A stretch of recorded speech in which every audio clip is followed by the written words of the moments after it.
Assalamualaikum warahmatullahi wabarakatuh. Bismillahirrahmanirrahim. Wal aqibatu lil muttaqin wala uzwana ila ala zalimin amma ba'd. Hadirin kaum muslimin rahimakumullah. Asbabu tayamumi salasatun. Ari sabab tayamum teh eta aya 3. Faqdul ma'i nu kahiji ku sabab eueuh cai. Wal maradu jeung kadua ku sabab gering. Wal ihtiyaju ilaihi li atosi hayawanin muhtaramin. Nu katilu nyaeta ku sabab butuh kana cai karena halahabna hayawan anu dimulyakeun. Jadi sabab tayamum teh aya 3, kahiji ku sabab eueuh cai. Jadi bisa ngagunakeun taneuh anu ngebul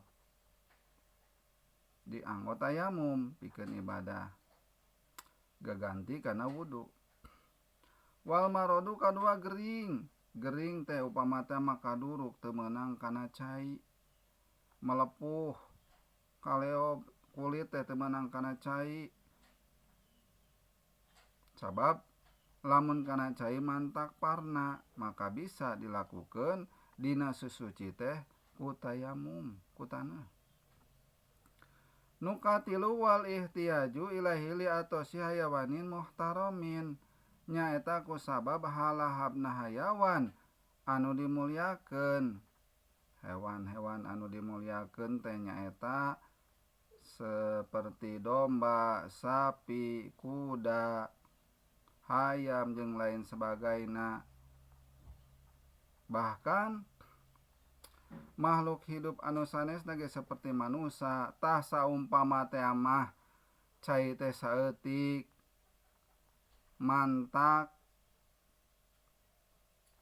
moal cukup kana susuci kana wudu, sedengkeun aya keneh makhluk hidup atawa hewan anu halahabna hauseun. Jadi cai saeutik mah mending keneh dipake ngaleueut urang atau ngaleueut hayawan daripada dianggo wudu.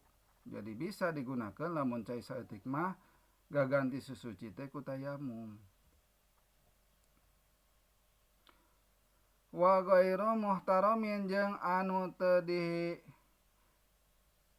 anu lianna diharamkeun teh nyaeta sitatun aya 6. Jadi anu diharamkeun teh aya 6. Anu ngarti diharamkeun teh teu dimulyakeun. Naon dina keterangan ieu? Tariku shalah, hiji jalma anu ninggalkeun salat. Tah jalma anu ninggalkeun salat teh teu dimulyakeun. Wa zani muhson jeung kadua anu zinah muhson. Anu kumaha zinah muhson teh? Seperti lalaki atawa awewe anu ngaranyed.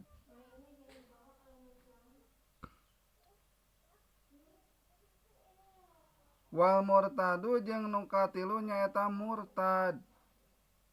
Murtad teh seperti kieu anu tadina agama Islam, tuluy manehanana ingkar asup kana agama sejen, tah eta murtad. Maka teu dimulyakeun. Wal kafirul herbi jeung kaopat nyaeta kafir herbi.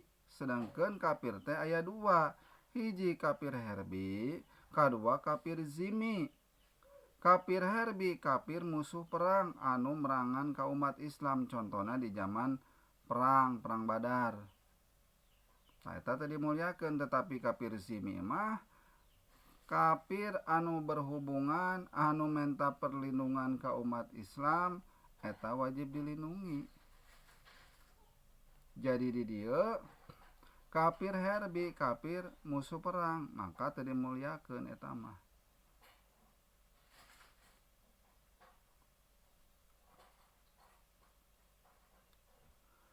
Wal kalbul ukuru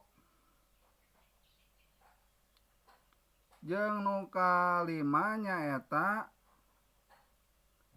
anjing galak. Pan anjing teh aya nu galak, aya nu bager. Anu sok sanajan memang hukumna najis eta anjing, tetapi lamun bager mah masih keneh dimulyakeun sabab aya dina kisah Sahibul Kahfi.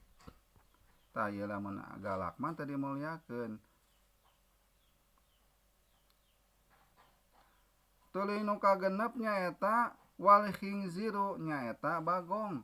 Babi atau bagong ta eta teu dimulyakeun. Hartina lamun cai saeutik mah pikeun jalma pikeun anu bieu disebutkeun anu teu dimulyakeun ngandung harti diharamkeun maka eta cai leuwih hade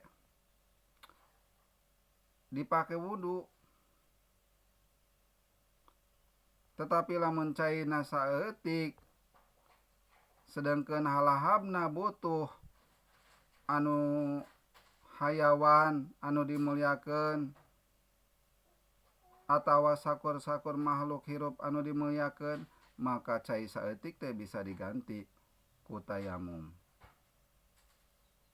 Wallahu a'lam bishawab. Muga aya manfaatna. Billahi taufiq wal hidayah. Wassalamualaikum warahmatullahi wabarakatuh.